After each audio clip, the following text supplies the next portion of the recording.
우리가 간절한 소원을 갖는 것과 갖지 않는 것은 세월이 지났을 때 굉장한 결과의 차이를 가져올 수 있습니다.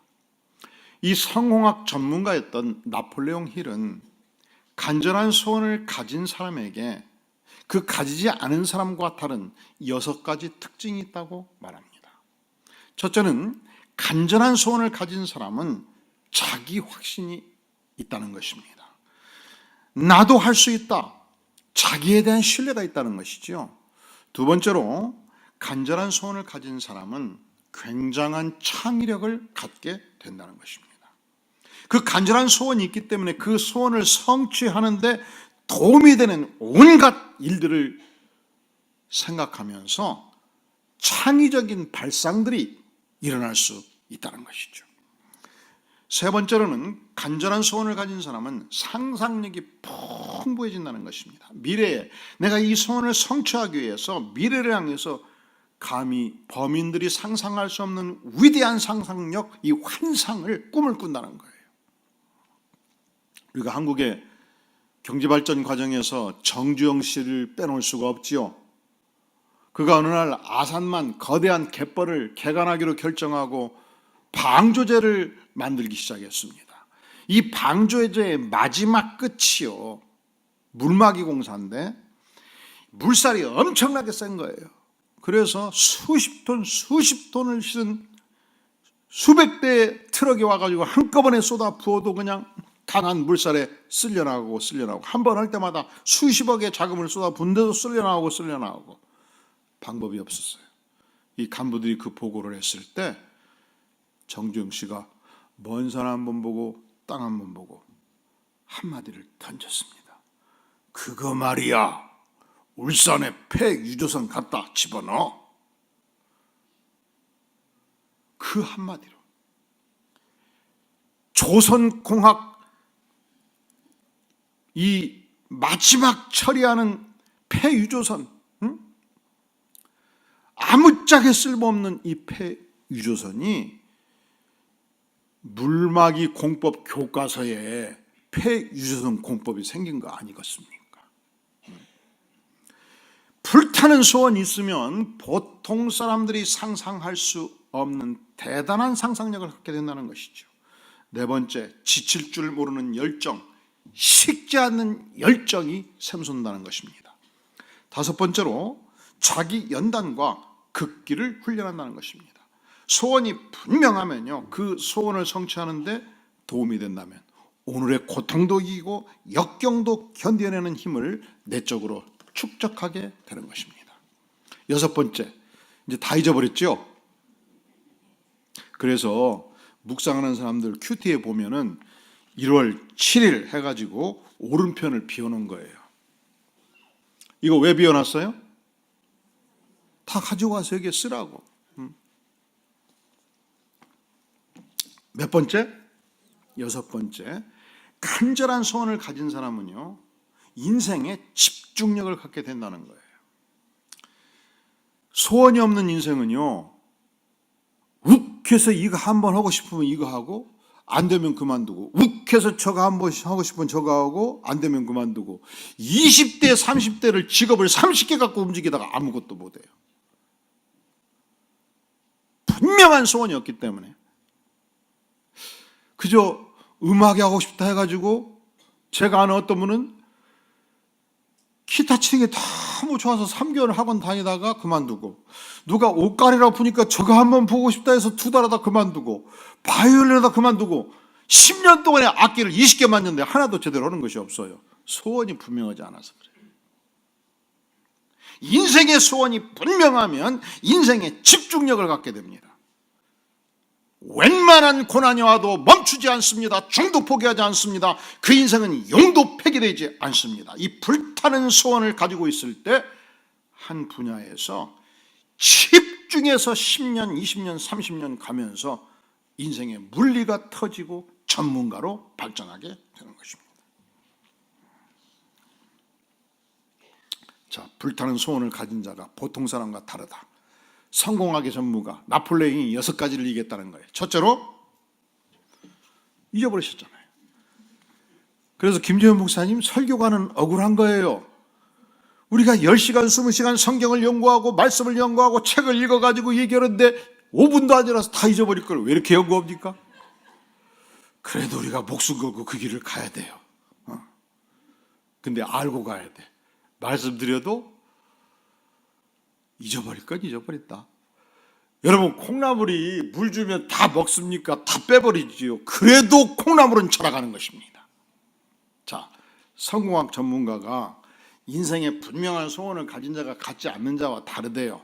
6가지가 다르단 말이죠. 첫째로 자기 확신이 있고요, 창의력이 있고요, 상상력이 풍부해지고요, 지칠 줄 모르는 열정을 갖습니다. 자기 연단과 극복의 훈련을 합니다. 마지막으로 한 분야의 전문적 능력을 갖기까지 집중력을 보유하게 된다는 것이죠.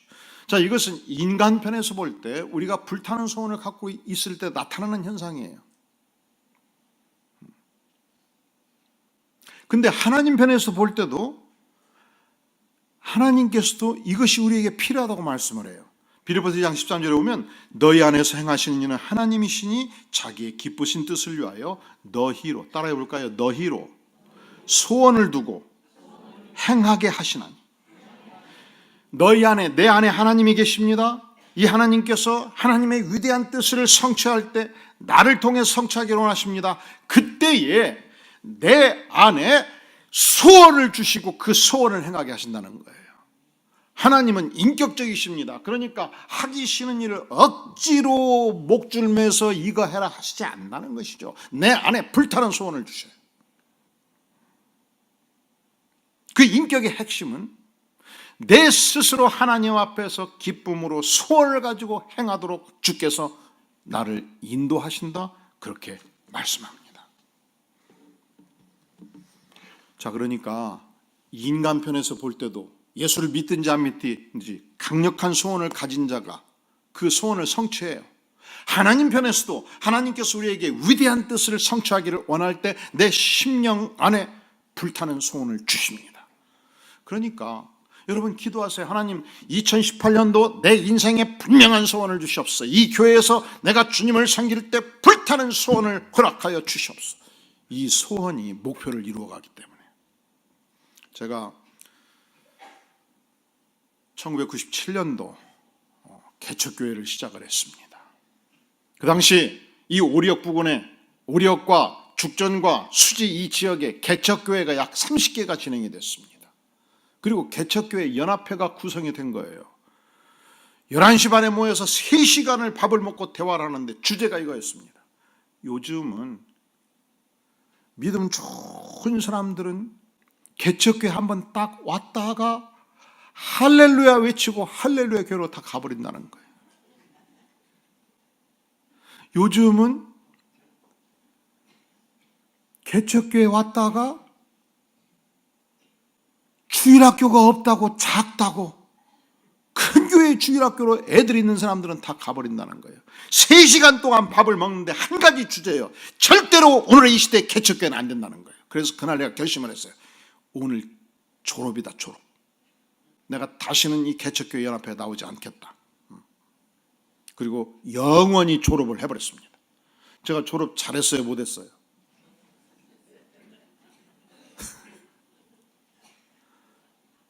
개척교회 하려면 될 일을 생각해야지 왜 안 될 일만 생각하냐고. 100가지가 안 돼도 한 가지 되는 걸 붙들고 뚫어버려야 될 거 아니야. 그런데 어느 날 보니까 우리 교회에 유명한 국가대표 감독이, 탁구 감독이 있었어요. 그래서 그 양반 집 주소를 찾아가지고 그 양반 집 근처에 음식점을 정하고 밥을 한 끼 제가 대접하겠다고 그랬어요. 그래서 식사를 맛있게 비싼 밥을 대접하면서 제가 한 가지를 요청했어요. 감독님이 대한민국 국가대표 출신인데 그분이 삼성 감독까지 했거든요. 앞으로도 롱런 하려면, 계속 승승장구 하려면 목사의 기도를 받아야 될 거 아니냐? 어찌 그냥 되겠냐?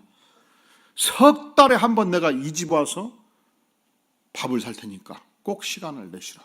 목사님 알았습니다. 왜냐하면 어려울 게 없잖아요. 당신 퇴근할 때 당신 집 근처에서 목사가 밥 사겠다는데 뭐 거절을 몇 번이 없잖아요.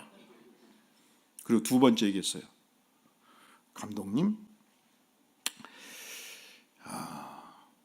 혼자 먹는 것이 아니고 한 10명에서 20명 같이 먹을 수도 있으니까 이해해 주세요. 그래서 알았습니다.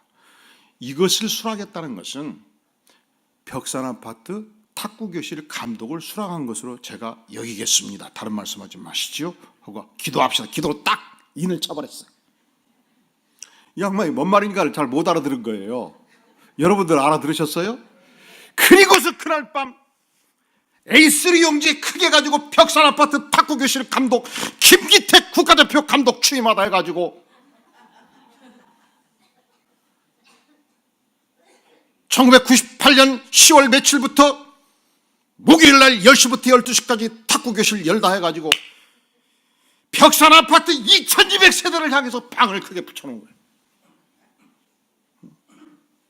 원래 감독은 직접 탁구 빠따로 가르치는 감독이 아니고요, 석 달에 한 번 밥 먹으면서 대화하고 탁구의 비사, 내가 어디 전 세계 대회 갔을 때 13대 1로 깨질 때 마지막 기도할 때 하나님께서 연속 14개를 넣게 해주셨다, 뭐 이런 얘기하는 것이 감독하는 일 아니겠습니까? 응? 제가 여러분 전략이 있는 사람이에요, 없는 사람이에요? 그리고서 수요일 밤 예배가 끝났는데 이제 의자를 다 치워야 되거든. 근데 우리 교회는 한 사람 한 사람 보니까 이거 하려면 1시간은 걸릴 텐데 여성들은 저쪽으로 힘이 약하니까 다 보내야 될 것이고 남성들 몇 명 안 되는데 이것 같이 일하다가 교회를 졸업할 것 같아요. 원래 개척교회는 약한 분들이 많아요. 그래서 여기까지 나오는 걸 참고 다 보냈어요. 밤새 다 혼자 다 치웠어요. 그리고 그 다음 주에 누구를 불러야 될 것인가 연구하다가 과거 남서울교회에서 섬기던 분들은 30분 거리에 떨어진 사람들, 집사님 나 좀 도와주세요. 원래 큰 교회는 한 3,000명, 5,000명 되면 목사가 도와달라고 하면 이건 특별한 일이거든. 그냥 와버려요. 그래서 힘 있는 나무교인 빌려다가 다 치웠습니다. 우리 교인들은 내가 보호해야지 누가 보호할 거요. 그리고서 목요일 10시 되었을 때 1시간 전부터 나와가지고 누가 오는가 그냥 파리가 돌아도 인사하고 막 고맙다고 이야기하고 싶은데 그냥 10시가 돼도 안 오네. 원래 주부들은 그렇게 좀 늦더만. 3분 지나니까 한 분 들어오고 4분 지나니까 또 한 분 들어오고 30분 지나니까 30명이 들어온 거예요. 30명. 할렐루야. 그래서 30명을 줄 세워놓고서 지금으로부터 탁구교실 훈시를 시작하겠습니다. 이 훈시가 뭐예요? 이게 설교거든. 우리가 운동을 잘하려면 정신이 똑바로 박혀야 되는 것입니다. 정신이 원망불평이 많고 정신이 헷갈리고 미운 사람이 많으면 이 운동이 제대로 되겠습니까? 그래서 우리 마음속에 악한 요소를 몰아내고 정신 건강을 통해서 육체 건강을 취하는 것이 중요합니다. 인류 최고의 스승 되신 예수님은 말씀하기를 힘차게 3분 5분 훈시하고 그리고서 매일 수요일만 되면 탁구책 20권 놓고 독파해가지고 열심히 배워서 거울 보고 폼 잡고 그렇게 해서 가르쳐 드릴까요? 안 가르쳐 드릴까요? 될까요? 안 될까요? 제가 책으로 안 되는 것이 없었습니다. 지금까지 책을 독파해서 해결하지 못한 것이 없습니다. 딱 한 가지 해결이 안 되더라고. 탁구는 해결이 안 돼. 첫날 딱 하고 큰일 났다 어떡하냐.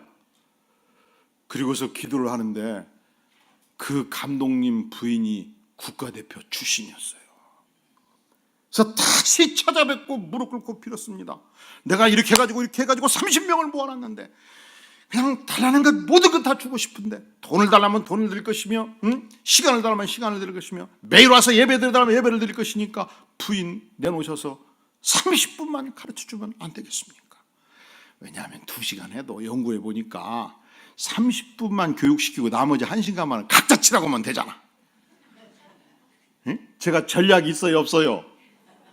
그래가지고 1년 동안 열심히 목요일마다 수요일 밤마다 의자다는 운동하고 목요일마다 탁구교실을 해서 딱 한 영혼 얻었습니다. 할렐루야. 왜 아멘 안 하시오? 할렐루야. 여러분, 최인자 권사님이 9명을 전도한 것은 개척교회 목사 9명 역할을 한 거예요. 얼마나 소중한 일입니까? 그렇게 해서 세어보니까 탁구교실, 영어, 노래교실, 영어 학교 해가지고 50개 사역을 제가 했더라고. 그런데 어느 날 탁구교실을 통해서 예수님을 믿은 한 영혼이 중국으로 떠났어요. 어떻게 슬프던지 그날 주소를 확인해가지고 6년 동안 묵상하는 사람 큐티를 2권 보내줬어요. 남편이 중국 가서 예수를 믿게 됐거든요. 근데 어느 날 지났는데 한국에 돌아오셨대요. 그러면 연락을 해서 큐티를 안 보내라 그럴 거 아니야. 6개월을 그냥 보낸 거예요. 그 돈이 얼마나 아까운데. 그래서 제가 사람을 통해서 우리 교회 안 오셔도 좋으니까 밥은 함께 먹자고 연락을 했더니 연락을 안 주고 교회 와서 등록을 해버리더라고. 그렇게 한 가지 사역을 할 때마다 하나님께서 한 영혼을 주시더란 말이죠. 한 영혼은 주께서 말씀하시기를 천하보다 귀하다고 그랬어요. 한 영혼은 뭐라고요? 그리고 생각해 보니까 그 당시 저를 만났던 그 동네 주변에 분당 수지 축전에 있는 목사들이 그런 얘기를 해요. 김경수 목사가 미국 유학 갔다 오더니 완전히 돌아버렸다고. 목회는 안 하고 엉뚱한 것을 한다고. 그래도 저는 눈 하나 깜짝하지 않았어요. 왜 그랬을까요? 이 시대에 목회가 안 된다고 외치는 그 시간에 무슨 수를 서서든지 교회에 오도록 사람들을 만들고 그들이 예수 믿게 만들고 그들이 하나님의 말씀으로 자라가도록 돕는 그 일이 왜 미친 일이냐고. 불평하고 있는 것보다 100배 나은 일이 아니겠느냐는 말이죠. 그래서 눈 하나 깜짝하지 아니하고 일도정성 영혼을 돕는 일에 집중한 것은 하나님 오늘의 이 시대에 개척이 안 되는 시대에 하나님이 역사함으로 건강한 교회를 경기 남부지역에 세워 주시옵소서. 이 불타는 소원이 제 안에 있었던 거예요. 하나님께서 이 소원을 이루어 주신 줄로 믿습니다. 근데 많은 소원들이 그래요. 결심을 했는데 한 달 지나고 2달 지나면서 사그러져 버리잖아요. 여러분, 연초 되면 내일 출근해 보세요. 직장에서 남성들이 30대, 40대, 50대 허리가 굵어지고 힘이 떨어지면서 내가 올해만큼은 반드시 술을 끊어버리리라, 올해만큼은 반드시 담배를 끊어버리리라. 얼마나 많은 사람들이 결심하고 2월달 가보세요. 다시 술집에 앉아서 먹고 마시고 피우지 않습니까? 그러니까 소원을 갖는다는 것과 성취하는 것이 쉽지가 않아요. 그래서 한자성어로 작심삼일이라는 말이 생겼지 않겠습니까? 그렇다면 하나님께서 내게 주신 이 불타는 소원을 성취하기 위해서 우리가 어떤 자세를 가져야 될 것인가?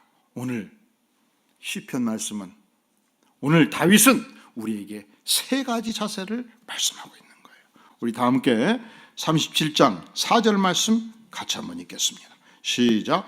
또 여호와를 기뻐하라. 그가 내 마음의 소원을 내게 이루어 주시리로다.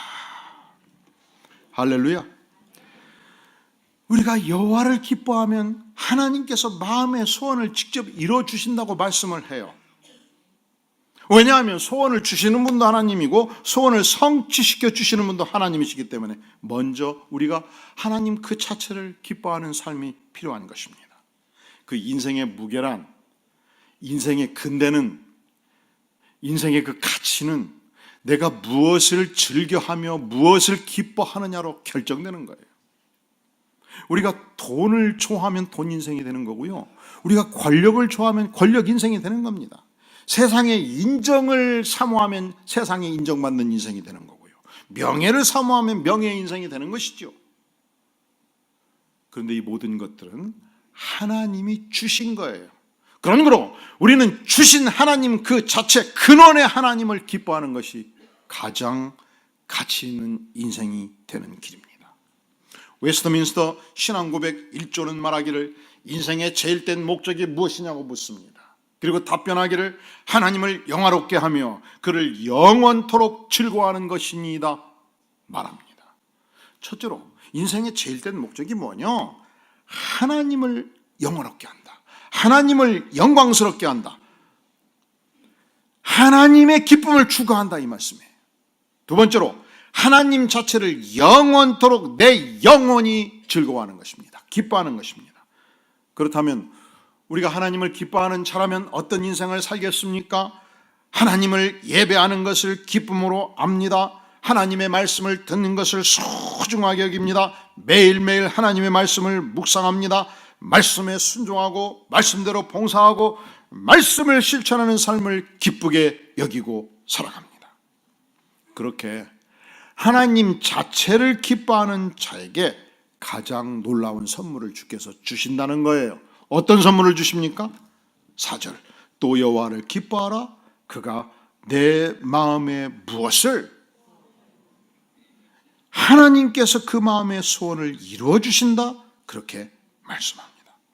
자, 내가 주님을 기뻐하잖아요. 그러면 내 인생이 주님의 기쁨이 되는 인생이 된다. 그렇게 말씀하는 것입니다. 일반적으로 예술가는 그 예술의 아름다움을 추구합니다. 미술가는 캔버스에 그림을 그리면서 그 아름다운 그림을 기뻐하죠. 음악가는 그 아름다운 선율의 조화를 이루는 음악을 들으면서 기뻐하죠. 그런데 유명한 지휘자가 예술가로서 음악을 즐겼는데 이 음악가 협회를 드나들기 시작합니다. 내 후배가 회장인 것을 보면서 돈을 쓰고 인맥을 형성합니다. 그래서 드디어 음악가 협회장에 출마를 해서 협회장이 됩니다. 그러고 보니까 국회의원 출마할 길을 또 찾아갑니다. 그런데 이상하죠. 권력을 즐거워하면서 음악의 아름다움을 즐거워하지 않는 거예요. 이것을 타락이라고 말하지 않습니까? 인생의 타락이 무엇입니까? 하나님을 즐거워하지 않냐고 하나님이 만드신 피조물을 즐거워하는 인생의 타락입니다. 정치가는 권력을 기뻐합니다. 사학가는 이권과 축제를 기뻐하겠죠. 학자는 학문을 즐거워합니다. 진정한 부모는 자식 그 자체가 즐거워요. 타락한 부모는 자식의 성공만을 즐거워해요. 우리가 진정 하나님의 자녀라면 우리는 하나님 자체를 즐거워하는 것입니다. 이 땅에 참으로 복된 인생은 나를 창조하신 하나님을 즐거워하며 그분을 경배하는 삶을 살지 않겠습니까? 그때 하나님께서 내 소원을 응낙해 주신다 말씀하고 있는 것입니다. 2018년도 하나님을 즐거워하는 인생이 될 수 있기를 주의 이름으로 축원합니다. 하나님 앞에서 드리는 예배를 소중하게 여기시기를 간절히 바랍니다. 예배 때마다 은혜를 사모하고 수요예배, 금요기도회, 새벽기도회 뿐만 아니라 매일매일 큐티를 통해서 하나님을 사모하는 불타는 열정, 소망을 가질 수 있기를 간절히 바랍니다. 그러면 하나님께서 내 인생의 열망을 응낙해 주신다 말씀하는 거예요. 자, 새해 내 생애에서 불타는 소원을 성취하기 위해서 어떤 자세가 필요한가? 첫째로 하나님을 기뻐하는 자세가 필요하죠. 두 번째로 이 불타는 소원이 너무 소중하기 때문에 이 불타는 소원을 성취하기 위해서는 이 불타는 소원을 좀먹는, 갉아먹는 마음의 악한 요소들을 내려놓으셔야 돼요. 마음의 악한 요소들이 무엇입니까? 우리 안에 불평, 불만, 원망, 시비를 내려놓으라 말씀합니다. 우리 다 함께 37장 1, 2절 같이 봉독해 볼까요? 시작. 악을 행하는 자들 때문에 불평하지 말며 불의를 행하는 자들을 시기하지 말지어다. 그들은 풀과 같이 속히 배임을 당할 것이며 푸른 채소같이 쇠잔할 것이미로다. 아멘. 우리가 하나님이 준 소중한 사역을 추진해 나갈 때, 이 불타는 소원을 가지고 업무 추진을 해 나갈 때 이상하게 그 일을 반대하는 사람들이 나타날 수 있습니다. 이상하게 그 일을 향해서 비난하는 사람들이 나타날 수 있습니다. 이상하게 그 일을 향해서 겐세이를 노는 분들이 나타날 수 있습니다. 하나님 왜 그 사람을 돌치우듯이 치워주지 않습니까? 그 사람 때문에 못 해먹겠습니다. 그래서 마음속에서 각종 불평, 불만이 일어나지요. 원망과 시비거리가 생기지요. 때로는 멱살을 쥐고 싶지요. 여러분, 그것이 불타는 소원을 이루는데 그 마음의 자세가 방해가 된다는 거예요. 그래서 주께서 말씀하시기를 악을 행하는 자들 때문에 불평하지 말라는 거예요. 근데 이상하죠. 그 사람을 열심히 치워주기 위해서 그 사람이 치워지면 그 사람보다 2배 불평거리 인물이 또 나타나요. 그러니까 치워봤자요. 여러분 치우지 마세요. 내 마음의 불평을 치우는 것이 중요한 것이 그 인간을 치우는 것은 결코 중요한 것이 아니옵시다. 미국의 유명한 정치가였던 사무엘 존슨은 이런 말을 남깁니다. 불평은 다른 사람을 해치는 것보다 자신을 훨씬 더 많이 해친다. 사람이 남에게 불평을 품고 있으면 생각을 똑바로 할 수 없다. 왜냐하면 모든 생각이 불평으로 인하여 삐뚤어져 나가기 때문이다. 내 마음이 불평으로 가득 차면 건강한 마음이 못 돼요. 내 마음에 상처가 깊어져요. 내 마음이 상하게 돼요. 여러분 절대로 아무리 많은 돈을 들여서 만든 음식이라 할지라도 상하면 어떻게 하지요? 버려야지요. 그런데 마음이 상한단 말이죠. 불평, 불만이 깊어지면, 원망, 시비가 깊어지면 마음이 상해서 어찌 건강한 소원을 이룰 수 있겠습니까? 그래서 주께서 우리에게 말씀하시기를 마음을 불평, 불만에 빼앗기지 말라 말씀을 하는 거예요.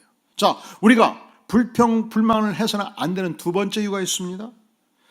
이 악인의 운명은 우리가 그 사람 때문에 불편하고 그 사람 때문에 원망을 했는데 이 악인의 운명은 반드시 망하기로 이미 결정되어 있다는 거예요. 그것이 2절의 말씀입니다.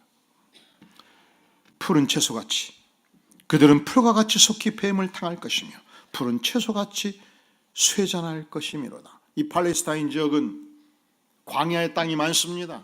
그 지역은 1, 2월이 우기철이에요. 대한민국은 사실은 7, 8월이 우기철이지만 평소에도 비가 많은 나라입니다. 대한민국은 강우량이 1200mm, 1500mm 이르는 나라예요. 그런데 이스라엘 땅은 강우량이 300mm에서 400mm에 불과하고 그 강우량은 대부분 우기철에 집중해서 내리게 된단 말이죠. 그 기간에 전국의 산야에 풀들이 왕성하게 자라갑니다. 그때에 채소도 열심히 가꿉니다. 엄청난 속도로 자라갑니다. 그런데 이 우기철이 끝날 때 전국의 목동들은 바빠집니다. 왜냐하면 건기철에 양떼들을 먹여야 되기 때문에 수많은 면적의 풀들을 베어서 저장하기 시작합니다. 채소들을 거두기 시작합니다. 그리고 건기가 드디어 본격적으로 3개월, 4개월 지속이 되면 전국 산하에서 한꺼번에 풀들이 사라지는 거예요. 이것이 내가 불평하는 악인들의 운명이라고 선언합니다. 자, 우리 다시 2절 말씀 같이 읽어볼까요? 시작. 그들은 풀과 같이 속히 배임을 당할 것이며 푸른 채소같이 쇠잔할 것이미로다. 그런 거로 악인들을 불평, 불만할 것이 아니요 오직 하나님을 기뻐하는 삶을 살 것을 저자는 강조하고 있습니다. 이 대한민국은 궁궐에 그리고 사대부 양반의 거처에 아름다운 정원을 가꾸는 전통을 가진 나라입니다. 이 안동의 유명한 하회마을 이 대갓집 양반집에는 고대광실이 있을 뿐만 아니라 그 방에 나와서 거닐 수 있는 아름다운 정원들을 가꾸었습니다.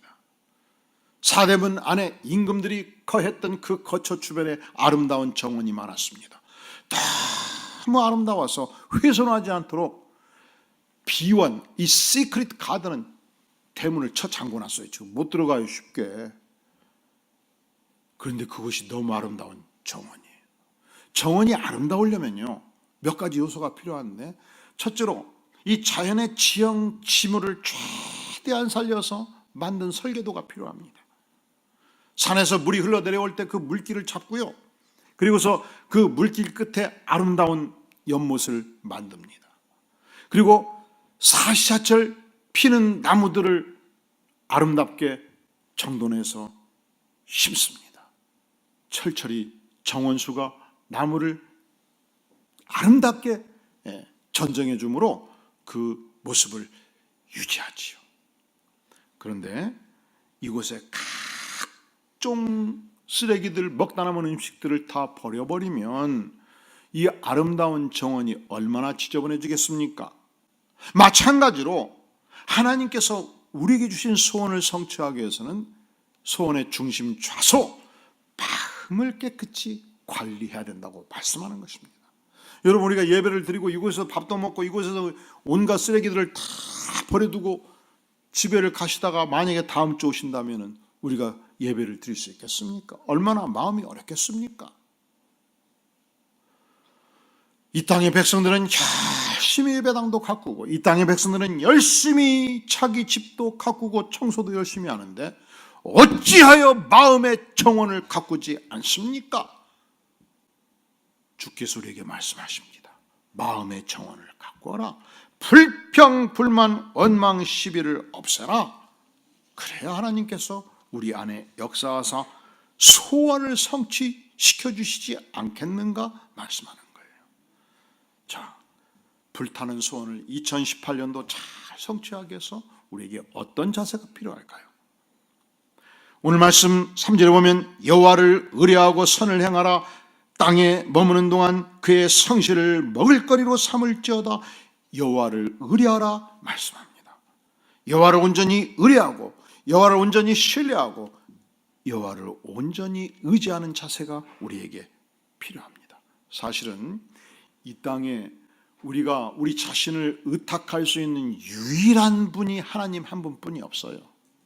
인간은 의탁의 대상이 아닙니다. 의지의 대상이 아닙니다. 인간은 사랑의 대상이에요. 인간은 그냥 사랑해주고 끝나는 대상이에요. 만약에 우리가 인간을 의탁의 대상에 의지의 대상으로 여기면 언젠가는 반드시 가슴 칠 날이 나옵니다. 과거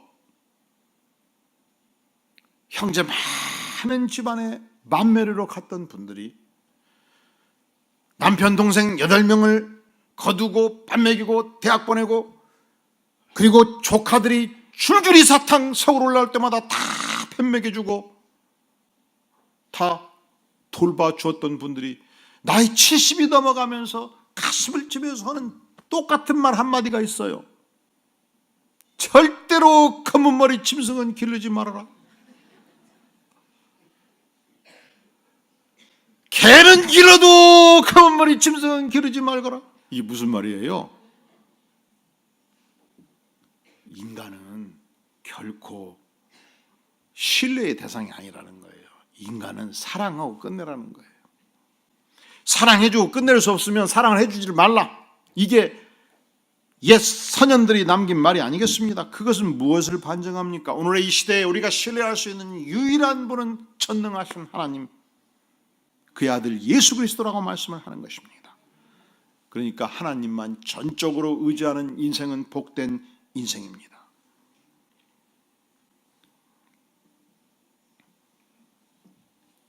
여러분, 혹시 더 테너라는 영화 보셨나요? 주인공이 유명한 성악가 배재철입니다. 일반적으로 이 테너 분야에서 테너가 굉장히 화려하죠. 테너에 두 가지가 필요해요. 첫째는 서정적인 소리의 섬세함입니다. 그 높은 음을 통해서 섬세한 소리가 나오죠. 두 번째로는 섬세할 뿐만 아니라 강력한 파워가 필요하죠. 그래서 서정적인 섬세함과 그 심장을 간통하는 강력한 힘 있는 목소리, 이 두 개가 함께 어우러지는 테너, 그걸 리리코 스핀토라는 별칭을 지어줘요. 되게 한쪽으로 치우치죠. 어떤 테너는 섬세함이 있어요. 근데 힘이 약해요. 어떤 테너는 아주 힘 있는 목소리예요. 근데 섬세함이 없어요. 이 두 가지가 어우러져 가지고 겨우 몇 년에 한두 사람 별칭을 붙여줄 때 리리코 스핀토라는 별칭을 붙여주는데, 이 배재철 성악가가 그 별칭을 얻었습니다. 그가 유럽에서 유명한 콩쿠르에서 우승을 거듭하면서 유럽의 유명한 악단의 오페라단의 주역을 맡았던 성공한 성악가였습니다. 그런데 어느 날 갑자기 목에 결절이 생겼습니다. 이상이 생겼습니다. 병원을 갔습니다. 놀랍게도 갑상선 암을 선고받은 것입니다. 결국 오른쪽 성대가 마비되어서 수술을 했지만 더 이상 노래할 수 없다는 판정을 받게 된 거예요. 그때로부터 모든 계약이 한꺼번에 파기가 되었고 인생은 절망의 나락으로 떨어지게 된 것입니다. 눈앞이 캄캄했습니다. 그가 병원에서 과거를 회고합니다. 내가 무명 시절 성가대에서 찬양할 때 그때 내가 참 순수했구나. 그때 내가 하나님을 사랑했지. 그런데 인기 절정을 달리면서 내가 하나님을 잃어버렸구나. 내가 교회를 떠났구나. 그가 그 자리에서 엎드려 눈물로 회개합니다. 주님, 제가 하나님을 떠나서 내 찬란 맛의 인생을 너무 살았습니다. 이제 하나님께서 나를 살려주시면 오직 하나님을 노래하는 인생이 되기를 원합니다. 혹시라도 성대를 회복시켜 주시면 이제는 하나님을 노래하는 인생이 되겠습니다. 그런데 그의 매니저가 열심히 배재치 씨를 돕다가 이 분야의 전문가인 한 의사를 만나고 결국 회복의 길을 가게 되었습니다. 피나는 노력 끝에 다시 목소리를 회복하게 되었습니다. 그때 그는 하나님 앞에서 이런 글을 남깁니다. 하나님은 제게 목소리라는 탤런트를 주시고 저를 성악가로 만들어 주셨습니다. 하지만 저는 제 이름만을 높이는 활동을 해왔고 한순간에 제가 가진 모든 것을 잃었습니다. 그때 하나님께서는 너에게 목소리를 준 것은 내가 찬양을 받기 위함이다 라는 사실을 알게 해주셨습니다. 그리고 하나님을 절대적으로 믿는 믿음을 갖게 해주셨습니다. 그래서 의사들이 노래하는 것은 불가능하다라고 얘기했을 때 저는 절망하면서도 한쪽 귀로 듣고 한쪽 귀로 흘렸습니다. 하나님을 믿었기 때문입니다. 그러자 하나님께서 계획해 놓으신 일들이 일어나기 시작했습니다. 이제 저는 하나님만을 찬양하며 절망에 빠진 사람들에게 다시 시작할 수 있는 희망과 위로를 주는 일로 남은 인생을 살 것입니다. 기도하시겠습니다. 주님, 우리에게 하나님의 영광을 위한 불타는 소원을 허락하여 주시옵소서. 주님, 이제 하나님을 기뻐하며 하나님만을 의뢰하고 신뢰하는 인생을 살기를 구하며 주님, 우리 마음의 정원을 어지럽히는 모든 악한 요소들, 불평, 불망, 원망들을 다 제거하고 하나님의 영광을 나타내는 삶을 살기를 간절히 구하오니 아버지여, 우리의 마음의 정원 중심에 오셔서 성령 충만으로 채워주시옵소서. 예수님의 이름으로 간절히 기도하옵나이다. 아멘.